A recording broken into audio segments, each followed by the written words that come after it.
ഈ യോഗത്തിന് ആന്റണിയേട്ടൻ നന്ദി പറയും. ഹെർബർട്ട് ആന്റണി. സുഹൃത്തുക്കളെ, സെക്യുലർ ഫോറത്തിൻ്റെ ചർച്ച വളരെ സജീവം തന്നെയാണ്. ഈ സംവാദം ഏറ്റവും ആവശ്യമുള്ള സമയത്ത് തന്നെയാണ്. ഇത് വളരെ മുമ്പും 80കളിലും ഇത്തരം മൂവ്മെൻറ്റുകൾ, സംഘടനകൾ നടന്നിട്ടുണ്ട്. പക്ഷെ അത് ഈ പറഞ്ഞ പോലെ ബുദ്ധിജീവി ചർച്ചകളിൽ മാത്രമായിട്ടാണ്, അല്ലെങ്കിൽ സെമിനാറുകൾ, പ്രബന്ധം, പുസ്തകം ഉണ്ടാവുക എന്നുള്ള തലത്തിലാണ് വരുന്നത്. ഞാനൊരു നാടക പ്രവർത്തകൻ എന്നുള്ള രീതിയിലാണ് എൻ്റെ ഒരു 55 വർഷത്തെ സംഗതി. അതിനുശേഷമാണ് മറ്റ് കവി ഡോക്യുമെൻ്ററി എങ്ങനെയൊക്കെ വരുന്നത്. തിയേറ്ററിൻ്റെ രംഗത്ത് നമ്മൾ നവോത്ഥാന നാടകങ്ങളുടെ ചരിത്രം എടുത്താൽ ഇതിനോട് കണക്ട് ചെയ്ത് പറയണം. വീട്ടിയുടെ അടുക്കളയിൽ നിന്ന് രംഗത്തേക്ക് ഇവിടെ നിന്നാണ് തുടങ്ങുക. പണ്ഡിറ്റ് കറുപ്പൻ്റെ ബാലാകലേശം എന്നുള്ള നാടകം 1912 എഴുതപ്പെട്ടതാണ്. ഒരാളും കണ്ടില്ല. പൊയ്കയിൽ അപ്പച്ചനെ കുറിച്ച് ആരും കണ്ടില്ല. നവോത്ഥാന നാടക ചരിത്രം എന്ന് പറഞ്ഞാൽ വീട്ടി, ചെറുകാട്, ഇടശ്ശേരി, ഇങ്ങനെയൊന്നും കൊണ്ടുവരും. ഇത് നമ്മൾ സ്കൂൾ ഡ്രാമയിൽ പോലും പലയിടത്തും ചോദിച്ചത്. പണ്ഡിറ്റ് കറുപ്പൻ്റെ ബാലാകലേശം നിങ്ങൾക്ക് പ്രൊഡ്യൂസ് ചെയ്തിട്ട് നമ്മൾ പ്രേംപ്രസാദൊക്കെ അടങ്ങുന്ന കെ ഗിരീഷൊക്കെയുള്ള പൂക്കാസയുടെ ഡിസ്കഷനിൽ പോലും വന്നതാണ്. 1912 എഴുതപ്പെട്ടതാണ്. മറ്റതെല്ലാം 1925 ശേഷമാണ് വരിക. ഈ തോപ്പിൽ ബാസിയുടെ നാടകത്തിന് കൊടുക്കുന്ന ആ ഒരു ഗംഭീരമായ പ്രൊപ്പഗാൻഡ പി ജാനകിയുടെ നാടകങ്ങൾക്ക് കൊടുക്കാറില്ല. 2 നാടകവും നിരോധിക്കപ്പെട്ടതാണ്. നിങ്ങളെന്നെ കമ്മ്യൂണിസ്റ്റാക്കി നിരോധിക്കുന്നു, അതിൻ്റെ തൊട്ട് തന്നെ ഇംഗ്ലാവിനും നിരോധിക്കപ്പെടുന്നു.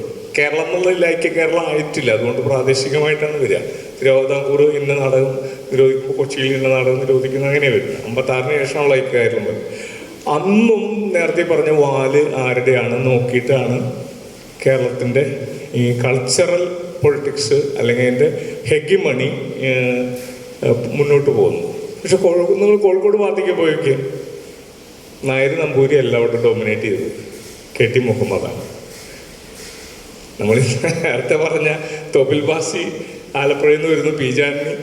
പി ജാനി കൊച്ചിയിലുള്ളപ്പോൾ തന്നെ കെ.എസ്. നമ്പൂരിയൊക്കെ ഉണ്ടായിട്ടുണ്ട്. പറഞ്ഞ ടി എം മോഹൻറാഹൊക്കെ പിന്നെ ഉണ്ടായിട്ടുണ്ട്. പക്ഷെ പി ജാനി 115 നാടകങ്ങൾ എഴുതിയ മനുഷ്യനാണ്. തോപ്പിൽ ബാസിയൊന്നും അത്ര എഴുതിയിട്ടില്ല. ദൈവവും മനുഷ്യനും പോലുള്ള നാടകങ്ങൾ. ഞാൻ പി ജാനിയുടെ ജീവചരിത്രം എഴുതിയുകൊണ്ടാണ് എനിക്ക് കൃത്യമായിട്ട് പറയുന്നത്. അപ്പം ആ രീതിയിൽ ഡോമിനൻ്റ് ആവാൻ ശ്രമിക്കുന്ന, മുഖത്ത് നോക്കി കൃത്യമായി വിമർശിക്കുന്ന പി ജാനിയൊക്കെ അവഗണിക്കപ്പെടുന്ന ഈ പറഞ്ഞ ലാറ്റിൻ കാത്തലിക്കോ അല്ലെങ്കിൽ ഇങ്ങനെയുള്ള രീതികളാണ് എഴുതുന്നത്. ഈ കോഴിക്കോട് ഈ പ്രശ്നമില്ല. കോഴിക്കോട് നായരും നാടകം എഴുതിയിട്ടില്ല, നമ്പൂരി നാടകം എഴുതിയിട്ടില്ല. KT ആണ് അവിടെ മുന്നോട്ട് പോയത്. അപ്പുറത്ത് വിദ്വാൻ പിക്കുകൾ നായരൊക്കെ വരുന്നുണ്ട്. അങ്ങോട്ട് വടക്കോട്ട് ചെല്ലുമ്പോൾ സംഗതി മാറി. വിദ്വാൻ പിക്കുകൾ നായർ ലീഡിയും കുട്ടമത്ത് അങ്ങനെ വേറൊരു രീതിയിലാണ് പോകുന്നത്. അപ്പോൾ ഈ ഒരു വിവേചനം കൃത്യമായിട്ട് നമ്മുടെ കൾച്ചറൽ പൊളിറ്റിക്സിലുണ്ട്. ക്രിയേറ്റിവിറ്റി കൊണ്ട് ഇപ്പോൾ പി എൻ താജും അതിന് ശേഷമാണ് ഇയാളൊക്കെ വരുന്നത്, ശാന്തകുമാറും അങ്ങനെയൊക്കെ വരുന്നത്. പക്ഷെ KT യും പി എൻ താജും കോഴിക്കോട് എങ്ങനെ ഡോമിനേറ്റ് ചെയ്യുന്നു. നമ്മൾ വേറെ കാര്യം കൂടി ശ്രദ്ധിച്ച് നോക്കിയാൽ മതി. തെക്കോട്ട് ഇങ്ങോട്ട് ചെന്ന് നോക്കൂ, കുറേ പിള്ളമാരാണ് അവിടെ. ഞാൻ പേരെടുത്ത് പറയുകയാണ്. ഡ്രാമയിൽ ഏറ്റവും ഡോമിനൻ്റ് ആവുന്നു G. ശങ്കരപ്പിള്ള, വയലവാസവൻപിള്ള. എങ്ങനെയാണ് വരുന്നത്? തിരുവനന്തപുരം നാടകവേദിയിൽ മുഴുവൻ കൾട്ടുണ്ട്. അതിനെ ബ്രേക്ക് ചെയ്തിട്ട് ഈ പറഞ്ഞ നമ്മുടെ ഈ ബാലാകലേശം പോലുള്ള നാടകങ്ങൾ കേരളത്തിൽ ആരും എടുത്ത് പ്രയോഗിച്ചിട്ടില്ല. ഈ ഒരു സംഭവം അന്നും ഇന്നും അതേപോലെ നിൽക്കുന്നു. നാടകരംഗത്ത് മാത്രമല്ല, സിനിമാ രംഗത്ത് നിൽക്കുന്നു.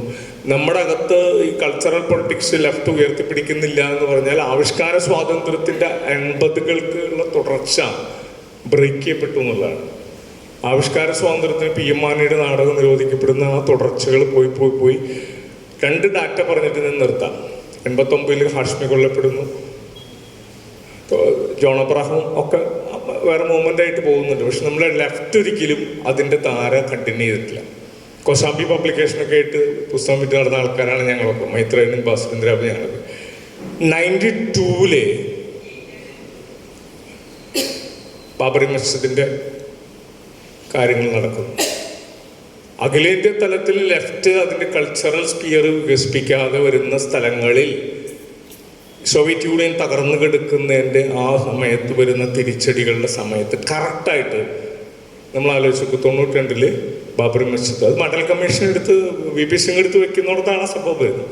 10 കൊല്ലം കൂടി കഴിയുമ്പോഴേക്കും നോക്കൂ, 2002 ഗോന്തറ കലാപം ഉണ്ടാവുന്നു.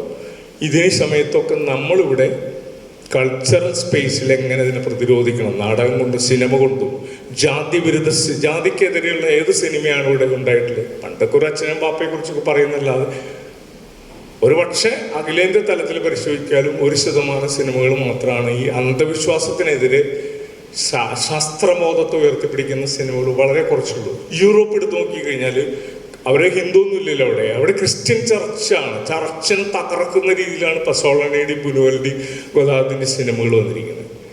ചാപ്ലിനെ അടക്കെടുത്ത് നോക്കുന്നത് അവർക്ക് ഹിന്ദു എന്നത് അറിയില്ലല്ലോ.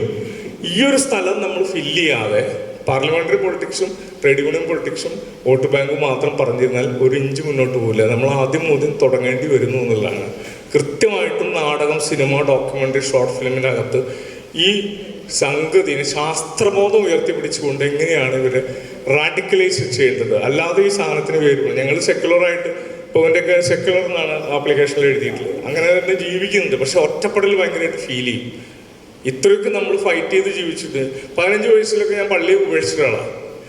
ഡോക്ടർ ശ്രീജ പ്രിയല്ലേ ഡോക്ടറായുള്ളൂ, അതുവരെ മ്യൂസിക്കിൻ്റെ പ്രൊഫസറാണ്. എൻ്റെ അമ്മ എന്നോട് പറഞ്ഞു നിർത്താൻ, പട്ടികജാതിക്കാരി കൈവർഷം പാട്ടും പാടി കൈവർഷം തന്ന എൻ്റെ മോനെ കൊണ്ടുപോയില്ലേ. എന്നോട് നേരെ 10 ലക്ഷം 5 ലക്ഷം ഒക്കെ ഡൗറി കിട്ടുന്ന മോനല്ലായിരുന്നു, ഈ ഒരു എമ്മക്കാരനല്ലായിരുന്നു. പള്ളിയും വേണ്ട, നിനക്കൊന്നും വേണ്ട എന്ന് പറഞ്ഞ് ഇവള് എനിക്ക് കൈവർഷം തന്ന് പാട്ടൊക്കെ പാടിയിട്ട് എന്നെ കൊണ്ടുപോയിട്ടുണ്ട്. അത് നായരാണെങ്കിൽ പിന്നെ അഡ്ജസ്റ്റ് ചെയ്യുമായിരുന്നു എന്നാണ് അതിൻ്റെ അർത്ഥം, പട്ടികജാതിക്കാരി.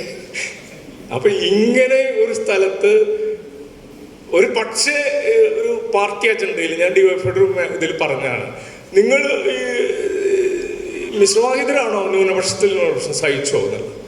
പക്ഷെ എന്തുകൊണ്ട് ഈ സ്വന്തം അറേഞ്ച്ഡ് മാരേജ് ആണ്, കുട്ടികളൊക്കെ ശരിയാണ്, പക്ഷെ അവരുടെ കോളത്തിൽ സെക്യുലർ എന്ന് എന്തുകൊണ്ട് ഈ പുരോഗമന പ്രസ്ഥാനത്തിൻ്റെ ആളുകൾ എഴുതുന്നില്ല?